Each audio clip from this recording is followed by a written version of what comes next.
હો બેટા 12 વાગી ગયા, રસોઈ નથી બનાવવાની? હા મમ્મી, ઓનલાઈન ઓર્ડર કરી જ દીધું છે, બસ હમણાં આવતું જ હશે.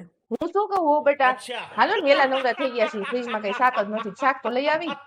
અરે મમ્મી, એમાં શું હવે થોડું થોડું શાક લેવા માટે માર્કેટમાં જવાનું, કેટલો ટાઈમ બગડે. હમણાં ઓનલાઈન ઓર્ડર કરી દઉં છું, હમણાં શાક આવી જશે. અરે ભગવાન, આ મારા ચશ્મા કોને તોડી નાખ્યા? હા મમ્મી, મને ખબર જ હતી કે તમારા ચશ્મા તૂટી ગયા છે, મેં ઓર્ડર કરી દીધા છે, કાલે આવી જશે. અરે હો બેટા, જો તો મારો ફોન ખરાબ થઈ ગયો લાગે છે, હવે મારે નવો જ લેવો પડશે, કઈ સંભળાતું જ નથી. હા મમ્મી, સારું, ચાલો હું ઓનલાઈન ઓર્ડર કરી દઉં છું તમારો ફોન. હાલો. હા હા, શું કહો છો? શું થઈ ગયું? હે ભગવાન. હે મમ્મી, શું થયું? અરે મારી મોટી બેન હવે આ દુનિયામાં નથી રહી, એ ધામમાં વહી ગઈ. અરે મમ્મી, એમાં શું ચિંતા કરો છો? હમણાં જ માસીને ઓનલાઈન ઓર્ડર કરી દઉં છું, થોડોક ડિલિવરી ચાર્જ વધારે લાગશે, પણ હમણાં જ આવી જશે.